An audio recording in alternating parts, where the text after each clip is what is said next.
मेरे प्रिय विद्यार्थियों नमस्कार। झारखंड JCERT DG स्कूल की कक्षा में आपका हार्दिक स्वागत है।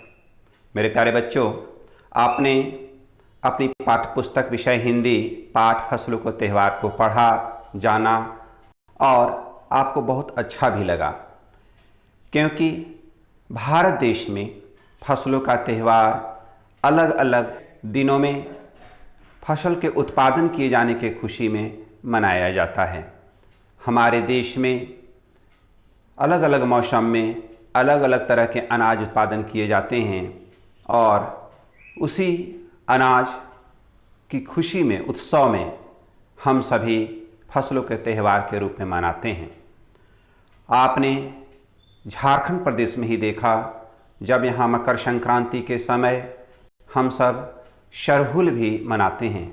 हमारे भारत के अन्य प्रांतों में जैसे तमिलनाडु में पोंगल, केरल में ओणम, असम में बिहू, उत्तर प्रदेश, मध्य प्रदेश, बिहार, झारखंड में मकर संक्रांति एवं जब कुमाऊं के क्षेत्र की बात आपने की तो वहाँ पर घुघुतिया जो फसलों के त्यौहार के रूप में बहुत ही धूमधाम से मनाते हैं।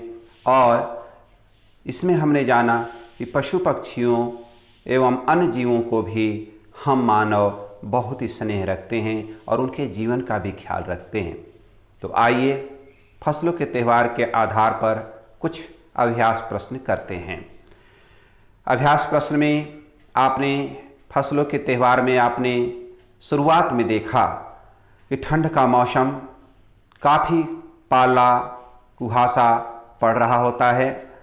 तो ऐसे समय में को लेकर हम आपस में बातचीत करें। सारा दिन बोरसी के आगे बैठकर हाथ तापते गुजर जाता है।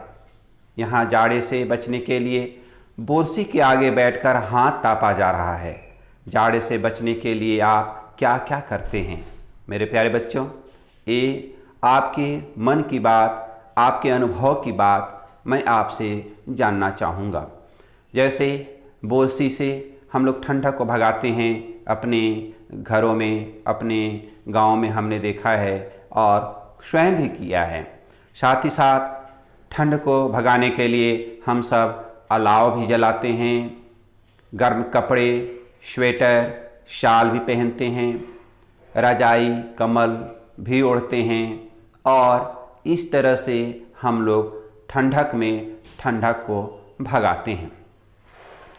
आप क्या करते हैं? आप अपने अनुभव को अपने मित्रों के साथ साझा करेंगे। उसके बाद आपने पाठ में देखा पूरे 10 दिन हो गए, सूरज लापता है। क्या सूरज भी लापता हो सकता है? यदि हाँ तो कैसे? मेरे प्यारे बच्चों, आपने ठंड के दिनों में महसूस किया होगा, देखा होगा कि काफ़ी पाला कुहासा पड़ रहा होता है। आप सामने 10 मीटर भी कुछ नहीं देख सकते हैं, इतना धुंध गिर रहा होता है। ऐसे समय में 7 दिन 10 दिन तक भी देखने को मिला है जब सूरज की रोशनी हम तक नहीं पहुंचती है। ऐसे हालत में लगता है कि सच में सूरज कहीं चला गया है, सूरज कहीं लापता है। जबकि सच बात है कि सूरज लापता नहीं होता है, बल्कि धरती से ऊपर आवरण कुछ धुंध का, कुहासा का इस तरह से हो जाता है कि सूरज की रोशनी हम तक नहीं पहुंच पाता है। तब महसूस होता है कि सूरज लापता हो गया। आगे देखिए, इसी दिन से बसंत ऋतु की शुरुआत मानी जाती है। बसंत ऋतु में और कौन कौन से त्यौहार मनाए जाते हैं? मेरे प्यारे बच्चों, जब सरहुल का पर्व बहुत ही धूमधाम से हमारे झारखंड के जनजातियों के द्वारा जब मनाया जाता है, तो इसी दिन से बसंत ऋतु की भी शुरुआत मानी जाती है। बसंत ऋतु कहने से आप समझ गए होंगे, जब बहुत सुंदर सुहाना सा मौसम, जब ठंडक भी ज़्यादा नहीं होती है, गर्मी भी नहीं पड़ रहा होता है, तब मौसम में खुशनुमा बहुत ही अच्छा महसूस होता है। पेड़ पौधे में नए कोपले निकल रहे होते हैं, फूल पौधे में फूल निकल रहे होते हैं, कोयल कुहुक रही होती है। और ऐसे समय में जब जहाँ भी आप देखें प्रकृति बहुत ही सुंदर अपनी छटा बिखेरती रहती है, तो इसी दिन से बसंत ऋतु की शुरुआत मानी जाती है। बसंत ऋतु में मनाए जाने वाले कुछ खास पर्व जैसे एक बसंत पंचमी, जिसे आप सरस्वती पूजा के रूप में भी जानते हैं, बसंत पंचमी की पूजा की जाती है। साथ ही साथ आपने देखा है कि महाशिवरात्रि की पूजा जो होती है, जो श्री शंकर भगवान को आराधना करते हैं, बसंत ऋतु में ही किया जाता है। और होली का पर्व आप तो भूल नहीं सकते हैं, रंगों का त्यौहार जो होली का पर्व है वह बसंत ऋतु में ही मनाया जाता है, जिसमें हम सब एक दूसरे को रंग अबीर लगाते हैं। और यह भी पर्व जो है बुराई पर अच्छाई और असत्य पर सत्य की भावना को लेकर मनाया जाता है। आगे देखिए, आप अपने सहपाठियों के साथ विद्यालय में कौन कौन से त्यौहार मनाते हैं और कैसे। मेरे प्यारे बच्चों, यह बात आपको अपने मित्रों से साझा करनी है। आप अपने विद्यालय में सहपाठियों के साथ जो मुख्य पर्व मनाते हैं उसके लिए थोड़ा सा ध्यान में आकृष्ट कराना चाहूँगा। उसमें आपने सरस्वती पूजा भी आप विद्यालय के परिसर में मनाते हैं अपने मित्रों के साथ, जो बसंत पंचमी पूजा के रूप में है। साथ ही साथ आप राष्ट्रीय पर्व को अपने विद्यालय परिसर में अपने दोस्तों के साथ, अपने शिक्षकों के साथ मनाते हैं, जिसमें गणतंत्र दिवस 26 जनवरी को गणतंत्र दिवस आप मनाते हैं और 15 अगस्त को स्वतंत्र दिवस, जिस दिन हम सब भारतीय झंडा, जिसको हम तिरंगा कहते हैं, उसको लहराते हैं और आपस में देश सेवा, देशभक्ति को लेकर चर्चा करते हैं और एक सच्चे नागरिक बनने का कसम खाते हैं, शपथ लेते हैं। तो इस तरह से जो मुख्य पर्व हुए वह बसंत पंचमी, राष्ट्रीय पर्व, गणतंत्र दिवस, स्वतंत्र दिवस, साथ ही साथ हम लोग गांधी जयंती भी अपने मित्रों के साथ मनाते हैं। गांधी जयंती को भी राष्ट्रीय पर्व के रूप में मान्यता प्राप्त है। मेरे प्यारे बच्चों, अब सोचिए और लिखिए। आपने फसलों के त्यौहार के पाठ को पढ़ा और उसके आधार पर अब अन्य प्रश्न आपको किया जाना है, आप उसको करिए। भारत त्योहारों का देश है। फसलों का त्यौहार मकर संक्रांति के विविध रंग रूपों को प्रस्तुत करता है। झारखंड में फसलों से संबंधित कौन कौन से त्यौहार मनाए जाते हैं। इसके उत्तर के रूप में आप ऐसा दर्ज कर सकते हैं। पूरे भारत में मनाए जाने वाले पर्व मकर संक्रांति के समय ही यह पर्व टूसू के नाम से झारखंड में मनाया जाता है। इसमें लोग फसल की पहली पैदावार की खुशी में जश्न मनाते हैं। इसके साथ ही सरहुल, सतुआन, जिसे हम सब बीसो कहते हैं, आदि पर्व झारखंड के फसलों के त्यौहार के रूप में मनाते हैं। अन्य प्रश्न, प्रकृति हमारी माँ है, हम प्रकृति की पूजा करते हैं।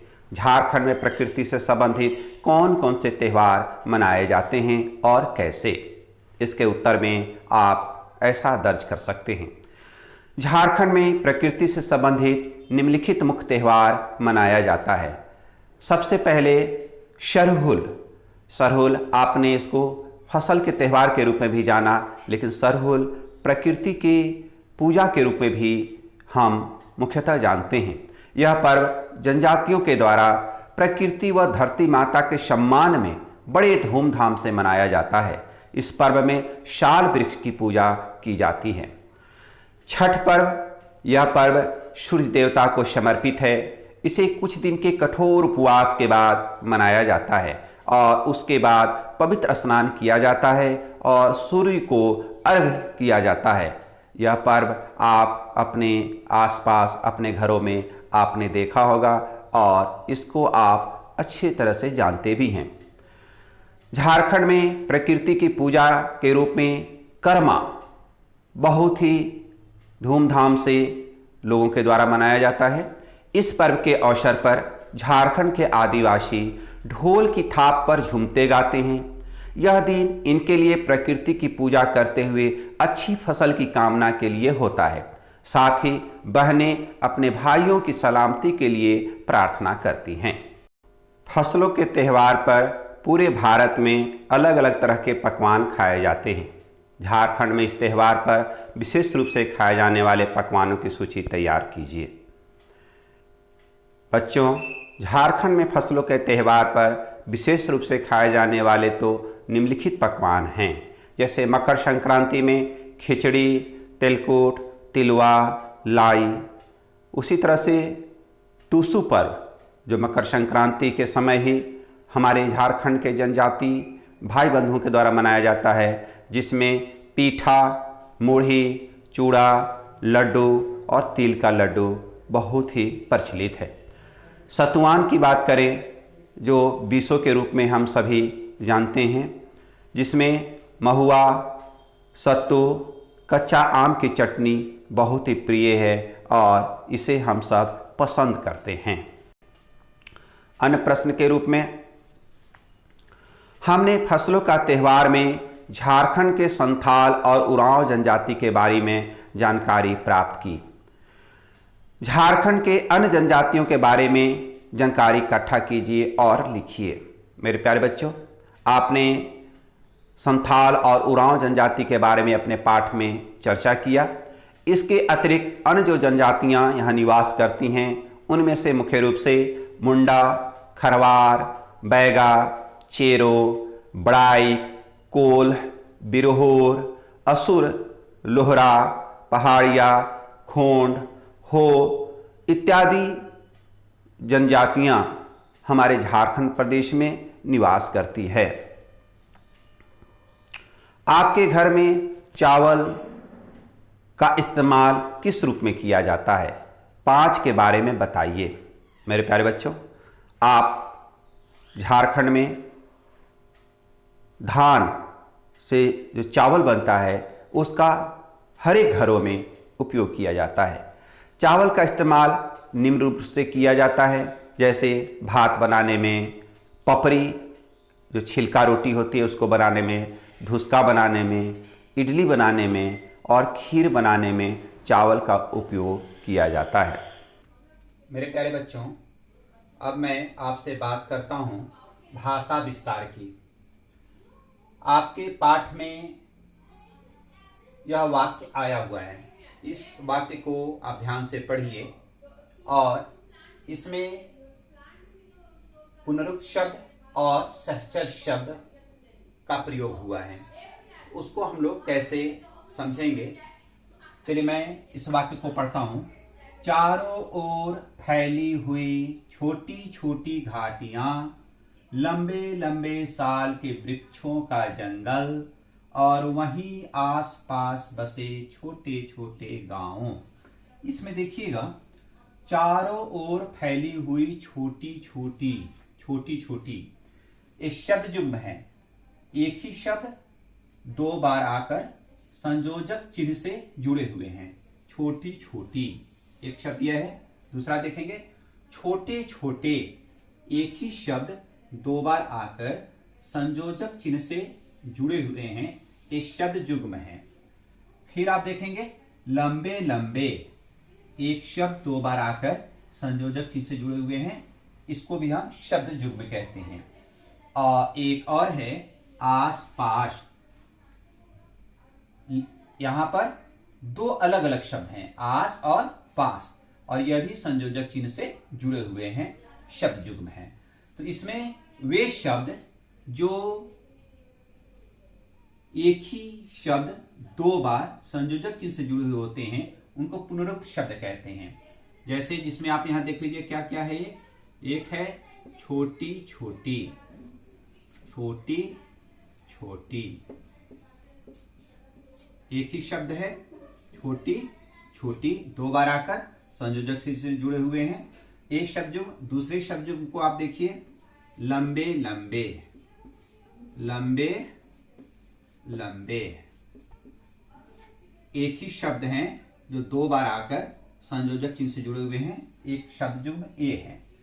उसके बाद आप देखें छोटे छोटे, छोटे छोटे, ये सभी जो शब्द युग्म हैं जो एक ही शब्द दो बार आकर संयोजक चिन्ह से जुड़े हुए होते हैं, ऐसे शब्दों को पुनरुक्त शब्द कहते हैं। पुनरुक्त शब्द कहते हैं। और वह शब्द एक शब्द और एक शब्द अलग, वैसे शब्द युग्म जो दो अलग अलग शब्द होते हैं और संयोजक चिन्ह से जुड़े होते हैं, ऐसे शब्द युग्म को सहचर शब्द कहते हैं। तो ये जो हुआ आश पाश, इस शब्द युग्म को हम लोग क्या बोलेंगे? सहचर शब्द। मेरे प्यारे बच्चों, आप अपने पाठ में आए हुए पुनरुक्त शब्द और सहचर शब्दों का संकलन करें और इन्हें वाक्यों में प्रयोग करें। अब मैं बात करूंगा विराम चिन्हों का प्रयोग, जिसमें अल्प विराम, पूर्ण विराम और प्रश्नवाचक चिन्ह। आप देख सकते हैं अल्प विराम के लिए इस तरह से लिखते हैं अल्प विराम। पूर्ण विराम, जब कोई वाक्य पूर्ण हो जाता है तो पाई खींचते हैं वाक्य अंत में। और प्रश्नवाचक चिन्ह, जब वाक्य में प्रश्नबोधक शब्द लगे होते हैं, जब कोई प्रश्न पूछा जाता है तो प्रश्नवाचक चिन्ह हम लोग लगाते हैं। अल्प विराम के लिए थोड़े समय रुकने के लिए प्रयोग किया जाता है। अल्प विराम, अल्प का मतलब ही होता है थोड़ा, और विराम माने रुकने के लिए। थोड़ा रुकने के लिए, थोड़े समय के लिए, तब हम अल्प विराम का प्रयोग करते हैं। इसके लिए कुछ स्थितियां हैं, जैसे जब एक ही तरह के शब्द इकट्ठे आ जाएं, एक ही तरह के, जैसे राम, लक्ष्मण और सीता बन गए। यहां पे राम और लक्ष्मण के बीच में अल्प विराम की जरूरत है। दोनों राम, लक्ष्मण और सीता बन गए। उसी तरह से जब एक ही तरह के वाक्यांश साथ आए, जैसे किसान ने बैल खोले, तो यहां पर अल्प विराम की जरूरत है। हल उठाया, फिर यहां जरूरत है। फिर खेत की तरफ चल दिया। किसान ने बैल खोले, हल उठाया, फिर खेत की ओर तरफ चल दिया। और संबोधन के बाद अल्प विराम का प्रयोग होता है। संबोधन के बाद अल्प विराम का प्रयोग होता है। दिए गए अनुच्छेद में सही विराम चिन्ह का प्रयोग कर अनुच्छेद को पूर्ण करें। मेरे प्यारे बच्चों, आपने छिलका रोटी तो खाई है ना? तो छिलका रोटी बनाई भी है क्या? कैसे बनता है यह आप अपनी माँ, दादी, चाची से बात करें और अपने दोस्तों से साझा करें। धन्यवाद। पुनः मिलते हैं अगले पाठ के साथ। तब तक आप अपना ख्याल रखेंगे और पढ़ाई भी करते रहेंगे।